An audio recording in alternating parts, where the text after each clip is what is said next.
आप सभी लोगों का new education hearts by Kapil sir YouTube channel में स्वागत है। आज हम लोग पढ़ेंगे क्लास टेंथ के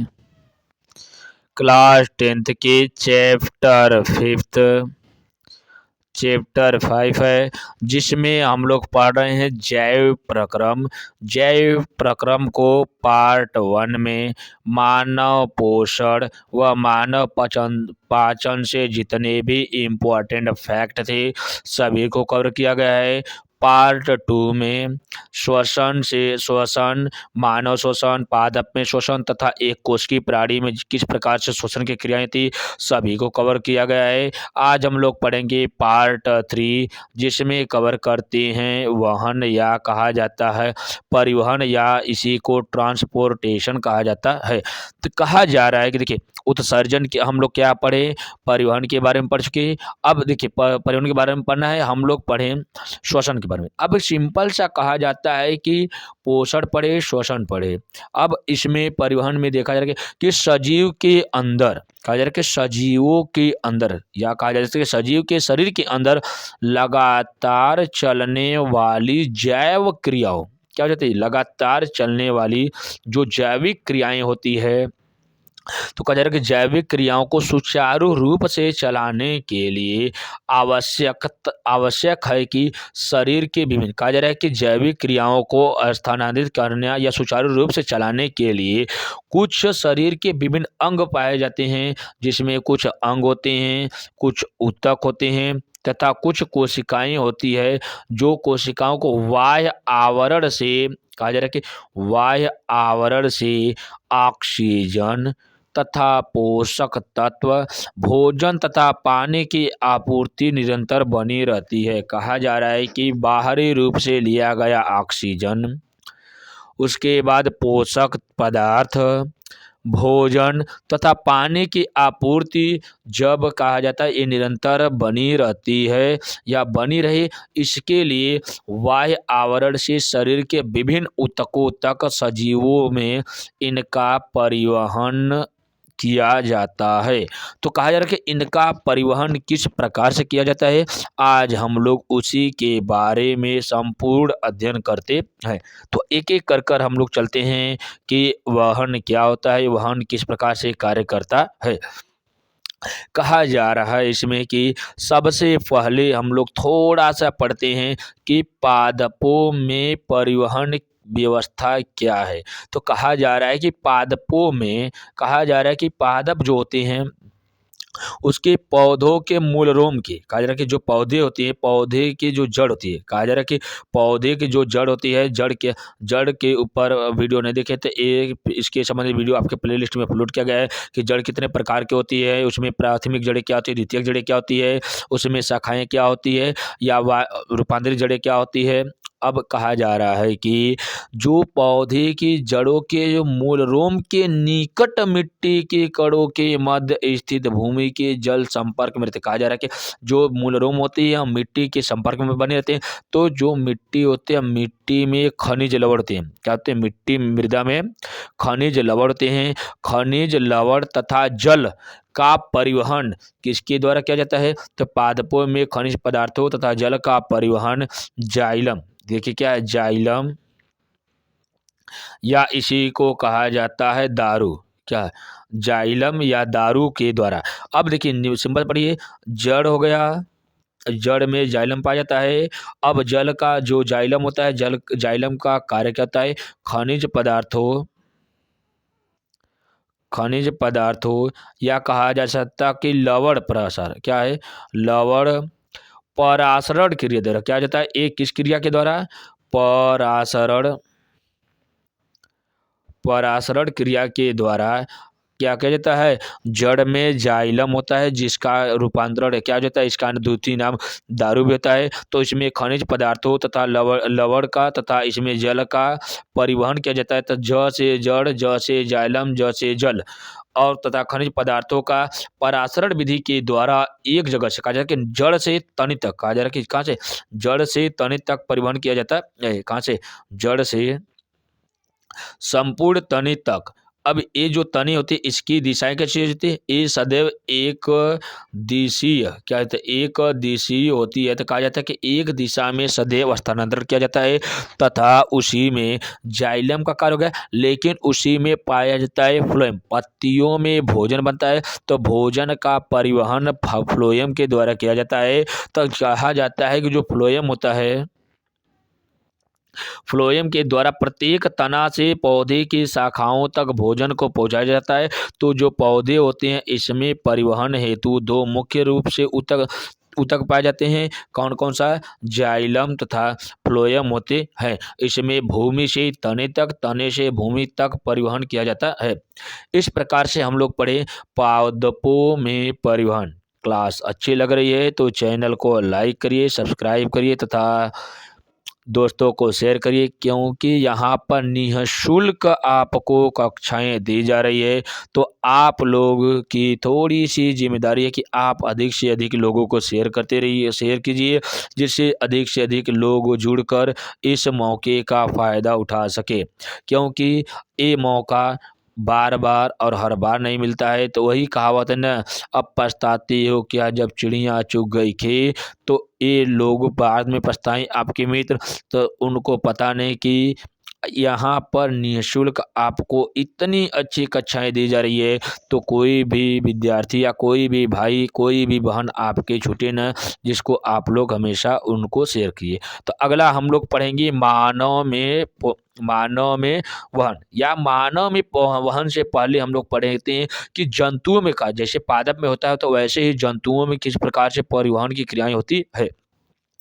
तो हम लोग देखते हैं कि पहले जंतुओं में कहा जा रहा है कि ऑक्सीजन, पानी तथा खाद्य के अणुओं के परिवहन का एक सरल उपाय विसरण होता है। कहा जा रहा है कि देखिए, उसके पादपों में परासरण के विधि के द्वारा जाइलम और फ्लोएम के द्वारा पर क्या किया जाता है, परिवहन किया जाता है। लेकिन इसमें कहा जा रहा है कि ऑक्सीजन, पानी, ऑक्सीजन हो गया, जल हो गया तथा खाद्य पदार्थ, खाद्य अणु जो होते हैं, अणुओं के परिवहन एक सरल उपाय किसके द्वारा? विसरण के द्वारा। क्या होता है यहाँ पे?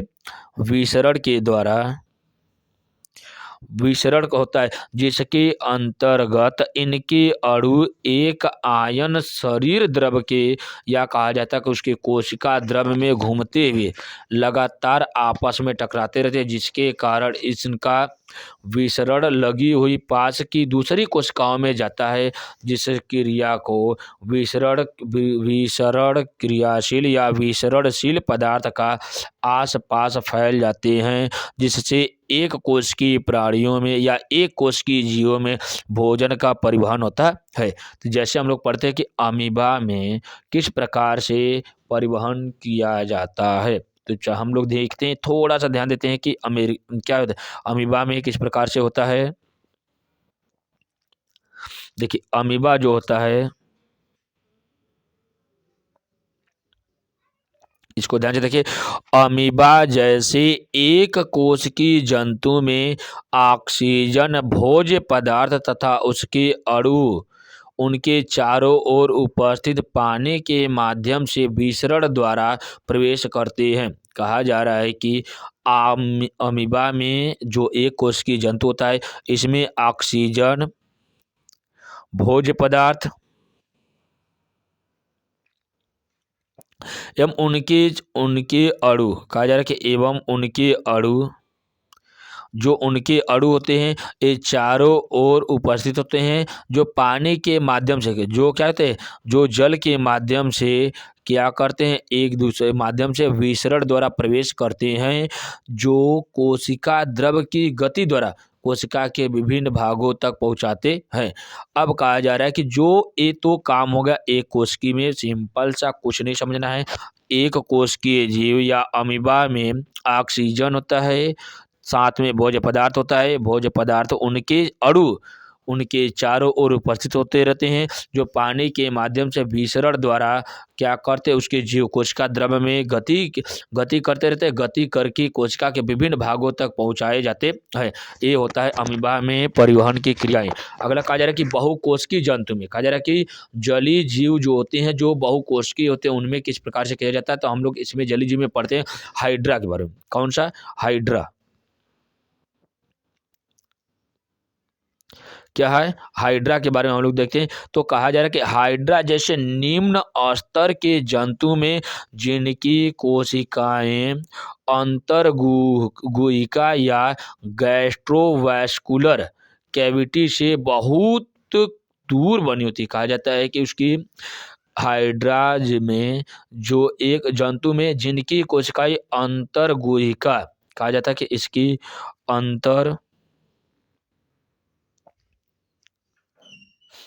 अंतर्गुहिका या गैस्ट्रोवैस्कुलर कैविटी से बहुत दूर बनी होती है। उनमें से पदार्थ विसरण अथवा परासरण क्रिया द्वारा एक कोशिका से दूसरी कोशिका में पहुंचते हैं। कहा जा रहा है कि इसमें एक कोशिका से दूसरी कोशिका में सदैव पहुंचते रहते हैं। किसके द्वारा? परासरण व विसरण दोनों की क्रिया द्वारा पहुंचते हैं। कहा जा रहा है किंतु विसरण की इस क्रिया द्वारा इन अणुओं को कुछ सेंटीमीटर तक के स्थानांतरण में ही बहुत समय लगता है। कहा जा रहा है कि इसमें कुछ ही दूरी चलने में इसको बहुत अधिक ही समय लगता है। किसमें? जब क्रियाएं विसरण के द्वारा होती है तब। लेकिन कहा जाता है, तो ये तो हो गया अमीबा के बाद हाइड्रा हो गया। हाइड्रा के बाद थोड़ा सा देखा जाता है कि पैरामीशियम। कहा जा रहा है कि यदि एक पैरामीशियम को मानव शरीर के बराबर बड़ा कर दिया जाए और इस दैत्याकार पैरामीशियम के, कहा जा रहा है कि जो दैत्य मतलब क्या, इतने मनुष्य के शरीर के बराबर अगर अमीबा को किया जाता है तो उसके शरीर जो होती है, तो कहा जाता है इस दैत्याकार पैरामीशियम के एक किनारे पर ग्लूकोज के कुछ अणु रख दिए जाए तो उन अणुओं को दूसरे किनारे तक पहुंचाने में विसरण द्वारा कितना समय लग सकता है। तो कहा जाता कि ये क्रियाएं बहुत ही मंद गति से होती है। कहा जा रहा है कि जो उसमें विसरण की क्रियाएं होती है बहुत ही मंद गति से होती है। तो कहा जाता है कि यह मानव काल के आधार पर पैरामीशियम में एक किनारे से दूसरे किनारे तक खाद्य अणु को, कहा जा रहा है कि खाद्य अणु को पहुंचाने में लगभग 6 माह का समय लग सकता है। कहा जा रहा है कि जिस प्रकार से एक मनुष्य की लंबाई होती है, एक वयस्क मनुष्य की लंबाई होती है, अगर वहाँ से परासरण क्रिया के द्वारा जब भोजन का परिवहन पैरामीशियम किया जा सकता है तो उसको इस क्रिया एक क्रिया क्या थी, जो बहुत ही विसरण की क्रिया के द्वारा बहुत ही मंद विसरण की क्रियाएं होती रहती है, जिसको पहुंचने में भोजन की क्रिया को लगभग में 6 माह का समय लग सकता है। तो कहा जा सकता है कि जो दैत्याकार पैरामीशियम होता है उसमें केवल विसरण पर ही आश्रित रहने पर ही कहा जाता है कि केवल विसरण की क्रिया पर ही आश्रित रहेंगे तो यह क्रिया बहुत ही मंद हो जाएगी, जिसके कारण इसकी मृत्यु भी हो सकती है। कहा जा सकता है कि ये मर जाएंगे। अतः कहा जा सकता है कि जंतुओं में यह जीवित रहना है तो खाद्य सामग्री के परिवहन हेतु विसरण के अतिरिक्त किसी अन्य उपाय पर निर्भर होना रहता है। तो कहा जाता है कि पैरामीशियम भी यदि अकेले विसरण पर आश्रित रहता है तो वह इतना फुर्तीला नहीं रह सकता जितना कि वह रहता है। तो कहा जाता है कि इन सभी घटनाओं के आधार पर देखा जाता है तो जितने भी जंतु होते हैं उसमें किस प्रकार से कहा जाता है कि क्रियाएं होती है। कहा जा रहा है कि बहुकोशिकीय उच्च स्तरीय जंतु में ऑक्सीजन, भोजन तथा खाद्य अणुओं के स्थानांतरण हेतु शरीर की विभिन्न कोशिकाओं तक 2 प्रकार की व्यवस्थाएं होती है। एक होता है आहार नाल के समीप के अंगों की कोशिकाओं में जो उसके संपर्क में रहती है, जैसे भोजन के ये अणु विसरण द्वारा पहुंचाए जाते हैं, जैसे हाइड्रा में। दूसरा कहा जा रहा है कि आहार नाल से दूर के अंगों की कोशिकाओं में ये अणु विसरण द्वारा न जाकर रुधिर की लसिका नलिकाओं से निर्मित एक विशेष तंत्र द्वारा जाते हैं। इन विशेष तंत्रों को हम लोग पढ़ते हैं मानव में वहन की क्रिया में पढ़ते हैं। तो हम लोग चलते हैं मानव के वहन या मानव में परिवहन के ऊपर चलते हैं। ये सभी जो फैक्ट अभी को आपको समझाया गया है तो उसको आप लोग एक से दो बार सिर्फ सुन लेंगे तो आपको पूरा का पूरा कवर हो जाएगा, क्योंकि ये आपके सिलेबस में थोड़ा सा कम क्वेश्चन पूछा जाता है, लेकिन आपके नॉलेज के लिए या आपके ज्ञान के लिए बहुत ही महत्वपूर्ण फैक्ट थे जो आपको अभी समझाया गया है। आगे हम लोग पढ़ते हैं मानव में वहन के बारे में, समझते हैं अच्छे से। मानव में वहन की क्रियाएं किस प्रकार से होती है, तो यहाँ पर देखिए मानव में वहन कहा जा रहा है कि मानव शरीर में रुधिर वहन के लिए कहा जाता है कि जो वहन की क्रियाएं होती है ये किसके द्वारा मानव में होती है, यह रुधिर के द्वारा होती है। अब रुधिर क्या होती है, रुधिर किस प्रकार से ऑक्सीजन से क्रिया कर कर क्या करती है, अब इसका निर्माण कहते हैं। इससे संबंधित विस्तार से समझना है तो इसके ऊपर पे आपके प्लेलिस्ट में वीडियो अपलोड किया गया है, वहां से जाकर आप लोग समझ सकते हैं। आगे कहा जा रहा है कि या तो आप blood by teach by Kapil sir डालेंगे तो आपको उससे संबंधित जितने भी इंपॉर्टेंट फैक्ट है सभी आपको मिल जाएंगे। अगला कहा जा रहा है कि या इसके संबंधित वीडियो को हम आपके प्लेलिस्ट में अपलोड किया गया, या तो इसके डिस्क्रिप्शन बॉक्स में हम उसको पिन कर देंगे, यहाँ पर वहाँ पे लिंक को प्रोवाइड कर देंगे, वहाँ से आप लोग उस क्लास को देख सकते हैं। आगे कहा जा रहा है कि रुधिर वहन के लिए एक तरल माध्यम का कार्य करता है, इसे तरल संयोजी ऊतक भी कहा जाता है। तो कहा जाता है जो रक्त होता है एक प्रकार का तरल संयोजी ऊतक होता है, जो एक माध्यम, कौन सा माध्यम, एक तरल माध्यम का कार्य करता है जिसमें रुधिर के द्वारा शरीर में ऑक्सीजन का परिवहन किया जाता है। आगे हम लोग देखते हैं कि तरल भाग प्लाज्मा कहा जाता है कि रुधिर को दो भागों में बांटा गया है, एक तरल भाग प्लाज्मा में तथा एक रुधिर क्या तरल भाग रक्त ये कणिकाओं में बांटा गया है। तो आगे देखते हैं कि तरल भाग प्लाज्मा कहते हैं कुछ भाग प्लाज्मा तथा उसमें निलंबित रुधिर कोशिकाएं प्लाज्मा रुधिर का लगभग में 90% भाग बनाता है। कहा जा रहा है कि तरल भाग प्लाज्मा तथा उनमें निलंबित रुधिर कोशिकाएं प्लाज्मा रुधिर का 90% भाग बनाता है। लाल रुधिर कणिका ऑक्सीजन का वहन करती, कहा जा रहा है इसमें लाल रुधिर कणिकाएं जो होती है ये ऑक्सीजन का वहन करती है। इस कार्य में लाल रुधिर कणिकाओं में उपस्थित हीमोग्लोबिन वर्णक महत्वपूर्ण भूमिका निभाता है। कहा जा रहा है कि लाल रुधिर कणिकाओं में उपस्थित हीमोग्लोबिन वर्णक जो होता है यह महत्वपूर्ण भूमिका निभाता है। हीमोग्लोबिन की उपस्थिति तथा लाल रुधिर कणिका की अधिकता के कारण रुधिर लाल रंग का होता है। कहा जाता है कि जब ऑक्सीजन हीमोग्लोबिन के साथ क्रिया करता है तो ऑक्सी हीमोग्लोबिन का निर्माण करता है, जिसके कारण हीमोग्लोबिन का रंग लाल हो जाता है। वास्तव में हीमोग्लोबिन का जो रंग होता है वह नीला होता है। तो कहा जा रहा है कि अब कहा जाता है कि अब देखिए हृदय जो होता है, आगे हम लोग देखते हैं कि लाल रुधिर होता है तो हृदय के बारे में हम लोग अध्ययन करते हैं। तो देखिए सिंपल सा है कि ये जो क्रियाएं होती है, जो परिवहन की क्रियाएं होती है मानव में, वो किसके द्वारा किया जाता है, एक महत्वपूर्ण अंग या मशीन होता है जिसका नाम क्या है, हृदय। तो हम लोग थोड़ा सा हृदय के बारे में समझते हैं। तो देखिए हृदय एक मानव हृदय मोटे और एक बड़ी मुट्ठी के आकार का होता है। कहा जा रहा है कि जो हृदय होता है या मानव हृदय मोटे तौर पर एक बड़ी, कहा जाता है एक बड़ी मुट्ठी के आकार, कहा जाता है कि अगर दो हाथों को जोड़कर एक मुट्ठी बनाते हैं, दोनों हाथों को मोड़ते हैं तो उसी के आकार का आपका हृदय होता है। दूसरा कहा जा रहा है कि नेक्स्ट हम समझ सकते हैं कि कहा जा रहा है कि जो हृदय का वजन होता है पुरुषों में लगभग में 10 से 12 ओस, कितना, 10 से 12 ओस होता है,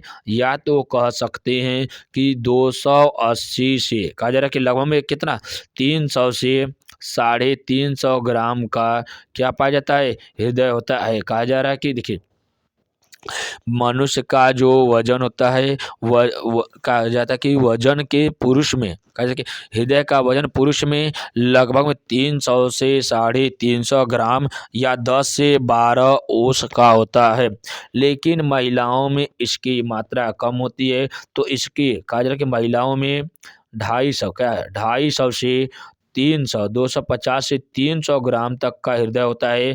अब देखिए कहा जा रहा है कि इसकी ओस की बात करते हैं महिलाओं में, तो महिलाओं में 8 से 10 ओस का हृदय पाया जाता है। तो आगे हम लोग इम्पोर्टेंट फैक्ट को समझते हैं। इस फैक्ट सभी के सभी फैक्ट आपके एग्जाम पॉइंट ऑफ से मोस्ट इम्पॉर्टेंट है।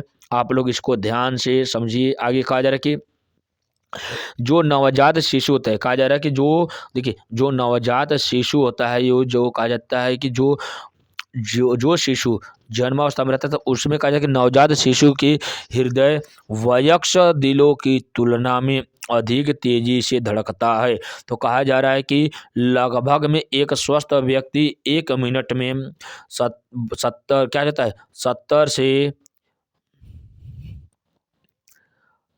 कहा जाता है कि नॉर्मल में 72 बार दिल का धड़कता है, लेकिन कहा जाता है कि एक नवजात शिशु में तो लगभग में 190 बार कहता है बार प्रति मिनट की दर से धड़कता है। तो कहा जाता है कि 1 मिनट में लिया क्या दिल की धड़कन, उसमें क्या होता है दिल की धड़कन या जो धड़कन होती है वो लगभग में कितना होती है 70 से 72 होती है। तो इन्हीं दिल की धड़कन को कहा जाता है हृदय की दर।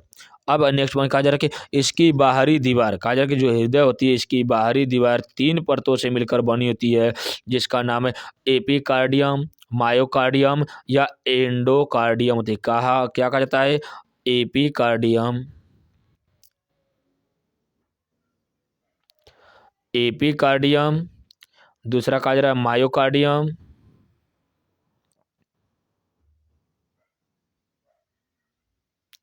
मायोकार्डियम, तीसरा कहा जा रहा है एंडोकार्डियम।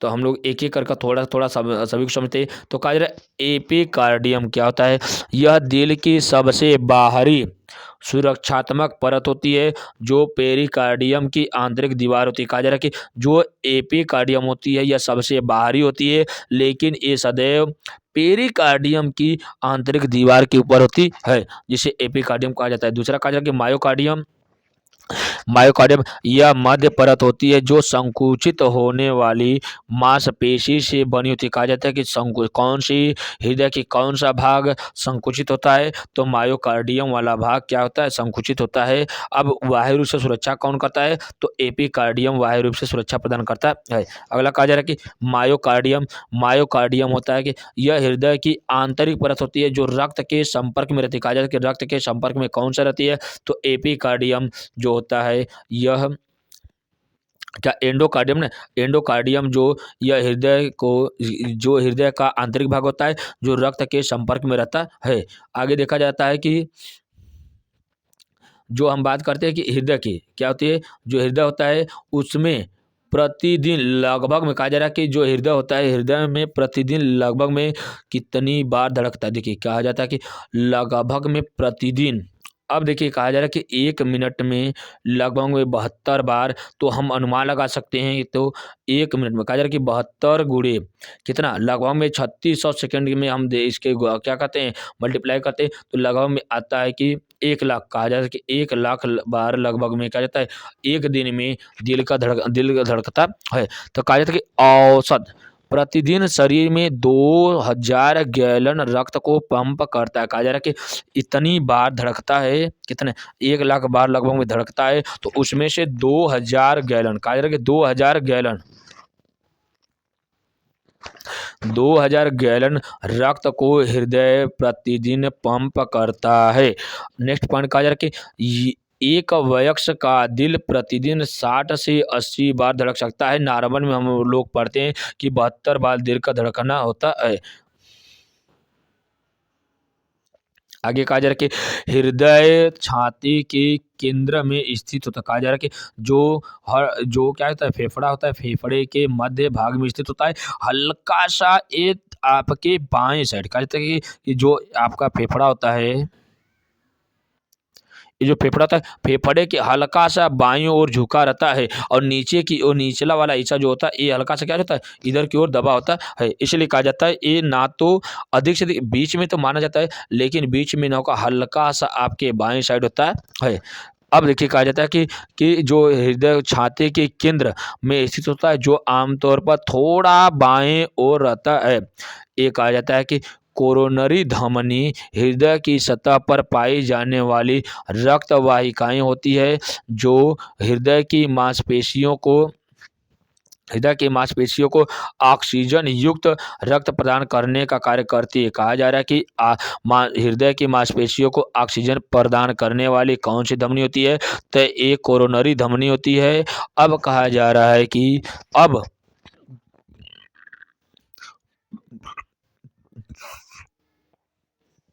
जो तंत्रिका ऊतक की एक कहा जा रहा है कि नेक्स्ट कि तंत्रिका ऊतक की एक तिल्ली कहा जा रहा है कि एक झिल्ली होती है जो या अस्तर होता है जो हृदय को घेरती है, जिसे पेरिकार्डियम कहते हैं। अभी बोला गया है कि जो पेरिकार्डियम को कौन सा सहारा प्रदान करता है, तो एपिकार्डियम जो होती है ये पेरिकार्डियम की आंतरिक दीवार होती है। अब कहा जा रहा है कि नेक्स्ट पॉइंट की जो सिनोट्रायल नोड कहा जाता है कि क्या सिनोट्रायल नोड होता है जो हृदय को संकुचित करने के लिए इलेक्ट्रिकल पल्सेट का उत्पादन करता है। कहा जा रहा है कि सिनोट्रायल नोड जो होता है यह हृदय को संकुचित करने के लिए इलेक्ट्रिकल पल्सेट का उत्पादन करती है। नेक्स्ट कहा जा रहा है कि मानव हृदय में 4 कक्ष या 4 चैम्बर होते हैं। कहा जा रहा है कि मानव हृदय में 4 चैम्बर होते हैं या 4 कक्षक होते हैं। जो 2 ऊपरी कक्ष जो रक्त ग्रहण करती हैं वह अलिंद कहलाती हैं, और 2 निचली कक्ष होते हैं जो रक्त का निर्वहन करती है, इन्हें नीले कहा जाता है। इस प्रकार से थोड़ा सा जानकारी हम लोग हृदय के बारे में समझे। तो आगे कहा जा रहा है कि इसको हम लोग नोट्स वाइज एकदम विस्तार से थोड़ा सा समझते हैं कि किस प्रकार से आपको एग्जाम में लिखना है। ये सभी के सभी जितने भी फैक्ट बताए हैं हृदय के बारे में वो सभी के सभी आपके एग्जाम पॉइंट ऑफ व्यू से मोस्ट इंपॉर्टेंट है। सभी को अच्छे से आप लोग 1 से 2 बार वीडियो को देख लेंगे तो आपको कवर हो जाएगा। अगला कार्य कि मनुष्य का हृदय वक्ष गुहा में बाईं ओर स्थित होता है। देखिए क्या बीच के वक्ष गुहा के हल्का सा बाईं ओर स्थित होता है। इसका आकार बंद मुट्ठी के बराबर होता है। मनुष्य के हृदय में 4 भाग होते हैं जो 2 अलिंद होते हैं तथा 2 नीले होते हैं। देखिए कहा जा रहा है कि इन्हें दायां दायां अलिंद बायां अलिंद दायां नीला तथा बायां नीला में विभेदित कर दिया जाता है। अलिंद ऊपर की ओर तथा नीला नीचे की ओर होता है। दायां अलिंद दाएं नीला में तथा बायां अलिंद बाएं नीला में खुलता है। कहा जा रहा है कि जो दायां अलिंद होता है वह बाएं नीला में और बायां अलिंद दाएं नीला में खुलता है।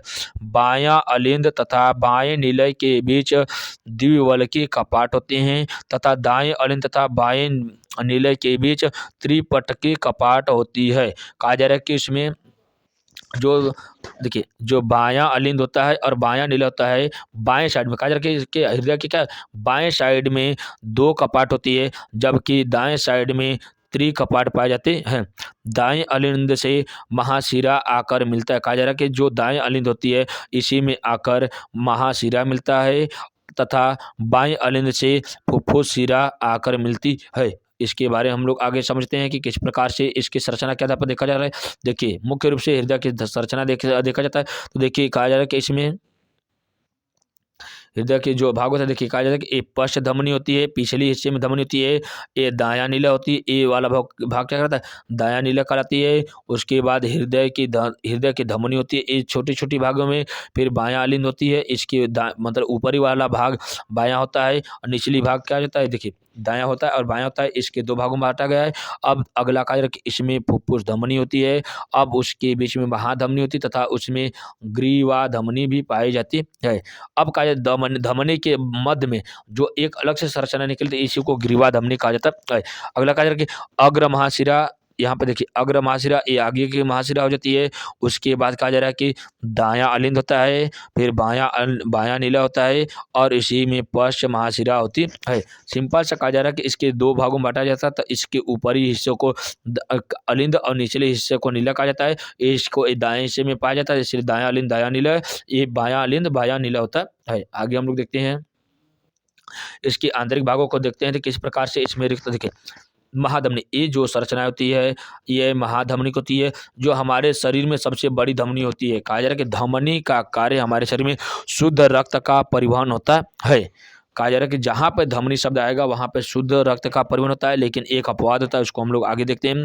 तो कहा जा रहा है इसी के बाद ये आकर देखिए, ये जो धमनी थी ये तीर के निशान यहाँ पर देखा जा रहा है। यहाँ से देखिए फुफ्फुस में, देखिए फेफड़ों में फुफ्फुस शिरा देखिए, एक यहाँ पर आ रही है, एक यहाँ पर करी। ये तीर के निशान के आधार पर कहा जा रहा है कि फुफ्फुस शिरा से रक्त आता है कहाँ पे, ये बायां अलिंद में आता है। तो कहा जा रहा है कि फुफ्फुस शिरा, देखिए शिरा क्या होती है, देखिए अक्सर कर देखिए धमनी जो होती है ये सदैव शुद्ध रक्त का परिवहन करती है, जो शिरा होती है ये सदैव अशुद्ध रक्त का परिवहन करती है। लेकिन एक अपवाद है कि जहाँ पर फुफ्फुस शब्द आ जाएगा ये शिरा का उल्टा हो जाएगा। प्रत्येक शिरे में अशुद्ध रक्त बहता है, लेकिन फुफ्फुस शिरा में सदैव शुद्ध रक्त का परिवहन किया जाता है। तो इस प्रकार से कहा जाता है। यहाँ पे हम लोग देखिए तो जो फुफ्फुस शिरा होती है ये शुद्ध रक्त का परिवहन कहाँ पे करती है, ये बायां अलिंद में करती है। और बायां अलिंद से रक्त कहाँ पर आता है, ए वाल्व, इसके बीच में क्या जाता है, एक वाल्व पाए जाते हैं दोनों तरफ से। इन वाल्वों से होते हुए कहाँ पर आता है, बायां अलिंद में आता है। बायां अलिंद के बाद क्या जाता है, इसमें कुछ पेशी भित्तियां होती है जो नीचे से क्या करते हैं, इसको पंप करने में साधारणता मदद करती है। अब नीचे कहा जा रहा है कि ये बायां भाग हो गया, अब ये क्या जाता है, ये दायां भाग हो गया। अब इसके ऊपर ही से देखा जाता है कि फेफड़ों की ओर फुफ्फुस धमनी होती है। देखिए धमनी सदैव शुद्ध रक्त का परिवहन करती है, लेकिन जो फुफ्फुस जो धमनी होती है यह अशुद्ध रक्त का परिवहन करती है। अब ये जो शिरा होती है, शिरा मुख्य रूप से कहा जाता है ये संपूर्ण शरीर से, कहा कि शरीर से हृदय में रक्त का लाने का कार्य किसका होता है, शिरा का होता है। और धमनी क्या कर देती है, हृदय से शरीर तक रक्त का परिवहन किसके द्वारा किया जाता है, ये धमनी के द्वारा किया जाता है।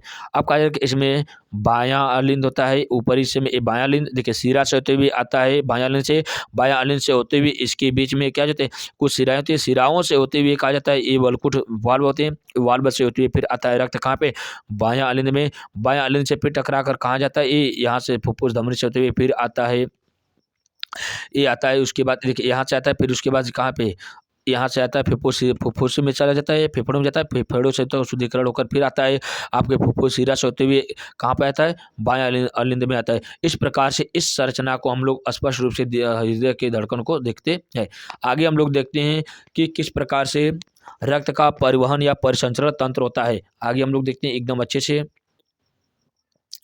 क्लास अच्छी लग रही है तो आप चैनल को सब्सक्राइब करिए और अपने मित्रों को शेयर करिए।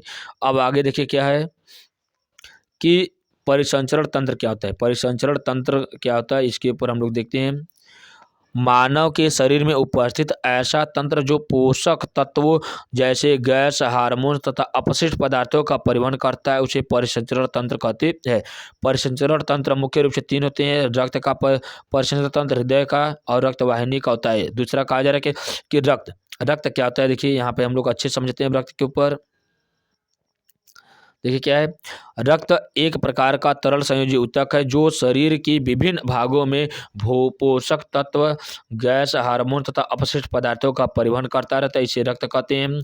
इसका पीएच मान 7.4 होता है। इसका निर्माण लाल अस्थिमज्जा में होता है और लाल अस्थिमज्जा कहते हैं। इससे संबंधित वीडियो आपके प्लेलिस्ट में वीडियो एकदम अच्छे से एक्सप्लेन करते हुए समझाया गया है, वहाँ से जाकर आपके वीडियो देख सकते हैं, क्योंकि वहाँ पर आपको एकदम बिल्कुल विस्तार से समझा गया है। उसमें मानव रक्त के लगभग में 8 पार्ट में आपको को समझाया गया है कि किस प्रकार से मानव रक्त कार्य करता है। तो और जब 8 वीडियो में बताया गया तो थोड़ा सा वीडियो और आपको अच्छे से एक्सप्लेन किया हुआ रहेगा। ये आपका एक रिवीजन के थ्रू आपका ये वीडियो है जिसके द्वारा आप लोग समझ सकते हैं। अगर अधिक से अधिक इसको तैयारी करना है तो आप लोग प्लेलिस्ट में बड़े वीडियो को देख सकते हैं, या तो हम इसके लिंक को आपके डिस्क्रिप्शन बॉक्स में जाकर प्रोवाइड कर देंगे, वहाँ से आप लोग जाकर देख सकते हैं।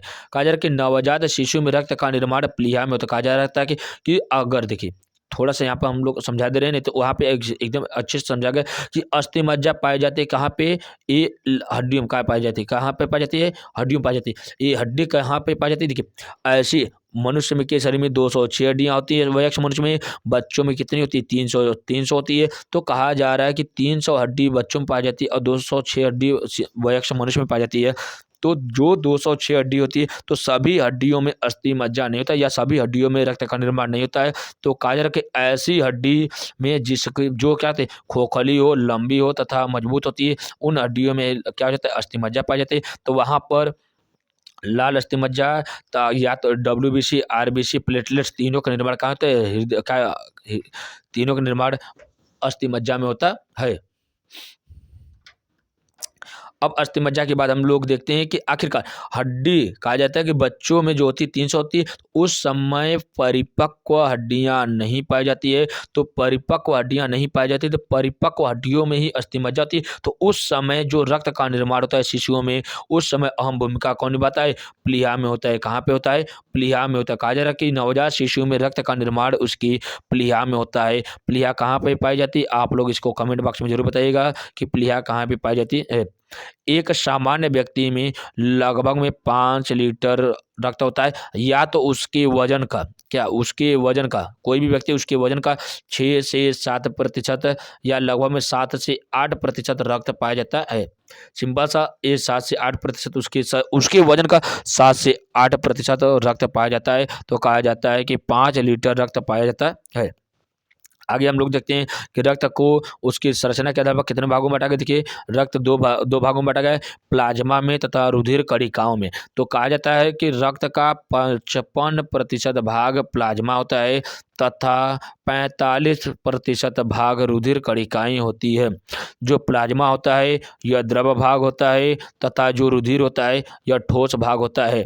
तो इसमें जो प्लाज्मा होता है, प्लाज्मा में 92% रक्त, जो जो प्लाज्मा होता है, प्लाज्मा में 92% जल पाया जाता है, जबकि 8 से, देखिए हम सिंपल सा एग्जैक्ट नहीं कह सकते हैं, तो कहा जा सकता है 90 से 92% जल पाया जाता है। तो 8 से 10% क्या पाया जाता है? 8 से 10% आपका कार्बनिक तथा अकार्बनिक पदार्थ पाए जाते हैं। नेक्स्ट कहा जा रहा है कि ये तो दो पूरे रक्त का 55% का निर्माण करता है, लेकिन रुधिर जो कणिकाएं होती है इसका निर्माण 45% होता है, जिसमें ठोस भाग होता है आरबीसी, डब्ल्यूबीसी तथा प्लेटलेट्स होता है। हम लोग आगे देखते हैं, इसको विस्तार समझते हैं। इसमें कुछ रक्त में उसके कणिकाओं के बीच में एंटीजन तथा एंटीबॉडीज होता है। और देखिए, अब कहा जा रहा है कि इसमें ए जो होता है, इसमें हम लोग अच्छे समझते हैं कि जो रक्त समूह होते हैं, ये रक्त समूह की खोज कौन किया है? विलियम हार्वे जी के द्वारा किया गया था। तो यहाँ पर विलियम हार्वे जी के द्वारा रक्त का निर्माण किया गया था। तो कहा जा रहा है कि खोज किया गया था।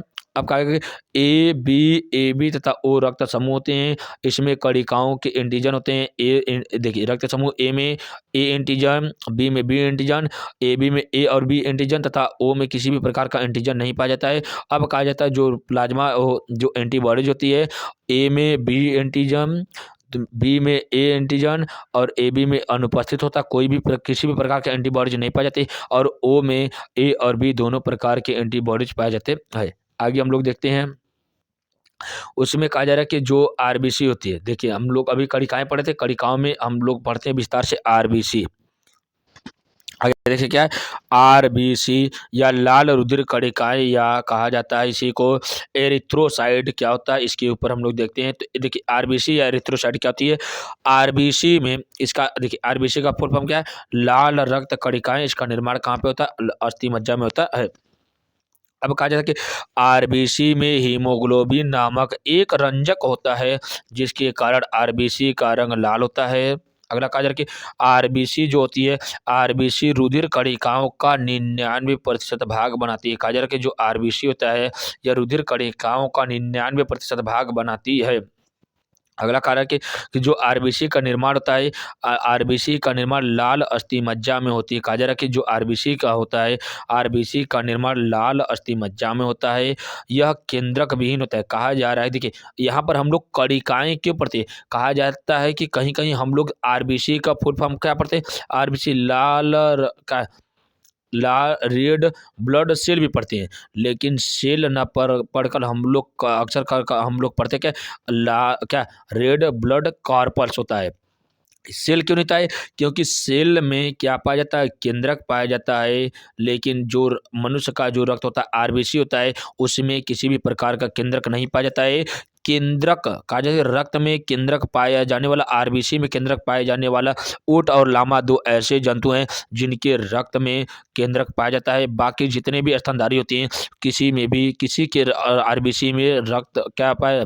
केंद्रक नहीं पाया जाता है। ऊंट और लामा में ही सिर्फ केंद्रक पाया जाता है। अगला पॉइंट है कि यह केंद्रक विहीन होता है। इनका जीवन काल 100 से 120 दिन होता है। क्या होता है? 100 से 120 दिन तक होता है। अगला कहा जा रहा है कि यह ऑक्सीजन का परिवहन करता है। कहा जा रहा है कि ऑक्सीजन का परिवहन किसके द्वारा किया जाता है? तो लाल रक्त कणिकाओं के द्वारा ऑक्सीजन का परिवहन किया जाता है। आगे हम लोग देखते हैं। अगला क्या है? श्वेत रुधिर कणिकाएं या वाइट ब्लड कॉर्पल्स होता है, जिसका दूसरा नाम क्या, वैज्ञानिक नाम ल्यूकोसाइट्स होता है। इसमें केंद्रक पाया जाता है। कहा जाता है कि जो WBC होता है इसमें केंद्रक पाया जाता है, जबकि RBC में केंद्रक नहीं पाया जाता है। इसमें हीमोग्लोबिन नहीं पाया जाता है, इसलिए यह रंगहीन होता है। कहा जाता है कि इसमें हीमोग्लोबिन नहीं पाया जाता, इसलिए इसका रंग कैसा होता है? रंगहीन होता है। अगला कहा जाता है कि RBC का निर्माण लाल अस्थि मज्जा में होता है। कहा जा रहा है कि जो WBC होता है इसका भी निर्माण कहाँ पे होता है? लाल अस्थि मज्जा में होता है। अब कहा जाता है कि जो WBC होता है, जो WBC शरीर की रोगाणुओं से सुरक्षा करती है तथा यह प्रतिरक्षा प्रदान करती है। कहा जा रहा है कि शरीर में रोगों से लड़ने की सुरक्षा किसके द्वारा होती है? यह WBC के द्वारा होती है। यह प्रतिरक्षा का भी कार्य करती है। अगर अधिक से अधिक आपको WBC के बारे में अध्ययन करना है तो आपके प्लेलिस्ट में से संबंधित वीडियो अपलोड किया गया है, या इसके संबंधित वीडियो के लिंक को आपके डिस्क्रिप्शन बॉक्स में प्रोवाइड कर देंगे, जहां से आप लोग उससे संबंधित जितने भी इम्पोर्टेंट फैक्ट है सभी को समझ सकते हैं। आगे क्या है? बिम्बाणु, बिम्बाणु या प्लेटलेट्स, या इसी को वैज्ञानिक नाम क्या, थ्रोम्बोसाइट्स होता है। यह केंद्रक विहीन कोशिकाएं होती है। कहा जा रहा है कि इसमें भी केंद्रक नहीं पाया जाता है। इनका जीवन काल लगभग में 100 कितना होता है? 1 सप्ताह तक होता है। यह रक्त का थक्का बनाने में मदद करता है। कहा जा रहा है कि रक्त में थक्का बनाने का कार्य किसका होता है? क्या थ्रोम्बोसाइट्स या प्लेटलेट्स का होता है। आगे हम लोग देखते हैं कि जो परिसंचरण तंत्र क्या है। रुधिर के बाद हम लोग देखते हैं परिसंचरण तंत्र, किस प्रकार से उसका परिसंचरण किया जाता है। देखिए, परिसंचरण तंत्र मनुष्य में ऑक्सीजन व मनुष्य में ऑक्सीजन व कार्बन डाइऑक्साइड पोषक पदार्थ, उत्सर्जी पदार्थों तथा स्रावी पदार्थों को शरीर के एक भाग से दूसरे भाग में पहुंचाने तथा लाने वाले तंत्र को ही रुधिर परिसंचरण तंत्र कहते हैं। आगे देखिए क्या है कि खुला परिसंचरण तंत्र, खुला परिसंचरण तंत्र क्या होता है? कहा जा रहा है कि इसमें रुधिर किसी प्रकार की वाहिनियों में नहीं बहता है। कहा जा रहा है कि इसमें जब रुधिर का प्रवाह खुले में होता है या किसी वाहिकाओं में नहीं होता है तो उसे खुला परिसंचरण तंत्र कहा जाता है। तो इसमें रुधिर अंतरांगों के आसपास पाया जाता है, जिसमें किसी प्रकार का दाब उत्पन्न नहीं होता है। जैसे कि झींगा व कीट, इन सभी जीवों में खुला परिसंचरण तंत्र पाया जाता है, क्योंकि इसमें किसी भी प्रकार की रक्त वाहिनियां नहीं पाई जाती है। अगर कहा जा रहा है कि बंद परिसंचरण तंत्र क्या होता है, इसके ऊपर हम लोग देखते हैं। बंद परिसंचरण तंत्र रुधिर महीन लचीली धमनी एवं शिराओं में बती। सिंपल से कहा जा रहा है कि बंद जो परिसंचरण तंत्र होता है इसके परिवहन हेतु रक्त वाहिनियों की आवश्यकता होती है, इसलिए ये एक बंद नली में स्थानांतरित होता है, इसलिए इसे बंद परिसंचरण तंत्र कहते हैं। जबकि जो खुले में बहता है इसे खुला परिसंचरण तंत्र कहते हैं। अब इसमें कहा जा रहा है कि रुधिर हृदय से विभिन्न अंगों को पंप किया जाता है। इसमें रुधिर दाब उत्पन्न होता है। कहा जा रहा है कि इसमें रुधिर दाब उत्पन्न होता है। इसमें रुधिर विभिन्न अंग द्वारा पंप किया जाता है, जिससे रुधिर दाब उत्पन्न होता है। तो मनुष्य में बंद परिसंचरण तंत्र पाया जाता है। अगला कहा जा रहा है कि नलिकाएं या रुधिर वाहिनियां क्या होती है? तो शरीर में रुधिर के वितरण करने एवं एकत्र करने के लिए असंख्य नलिकाएं पाई जाती है, जिन्हें रुधिर वाहिकाएं कहते हैं। ये 3 प्रकार की होती है। कौन कौन सी होती है यहाँ पे हम लोग ध्यान से देखते हैं। तो नंबर 1 क्या है? धमनी। धमनी को हम लोग एक एक तरफ से कवर करते चलते हैं। तो धमनी कहती है ये मोटी और लचीली दीवार वाली नलिकाएं। तो क्या हो जाती है? ये मोटी लचीली दीवार वाली नलिकाएं हैं।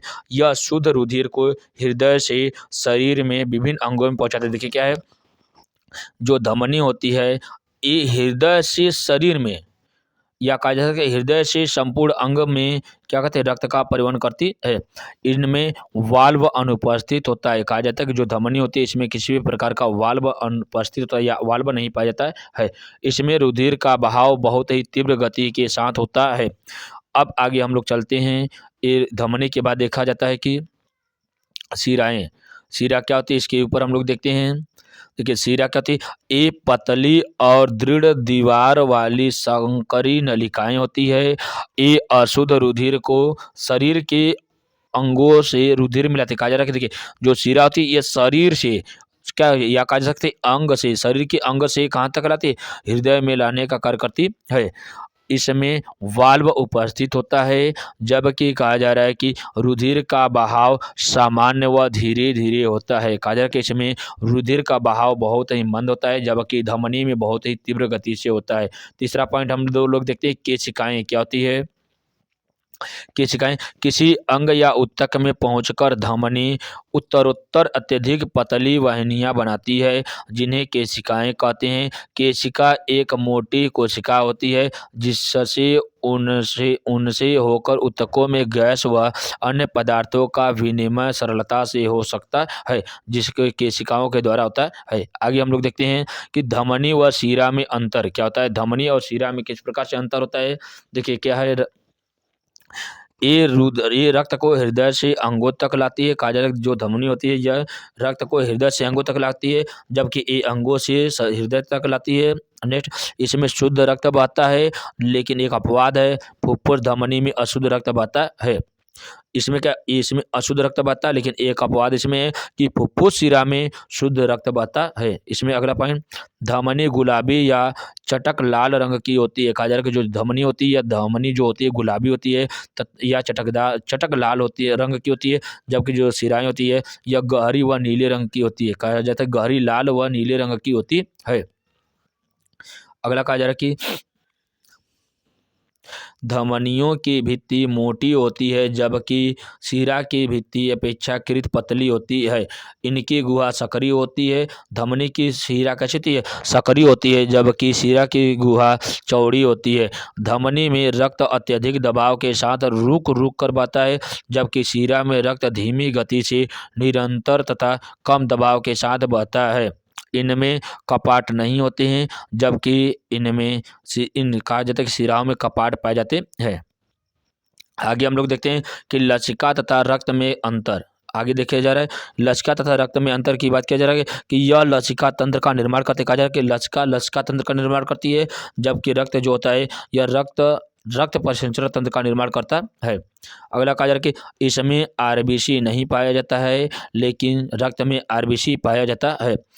जो लसिका होती है या रंगहीन होती है, जबकि जो रक्त होता है यह लाल रंग युक्त होता है।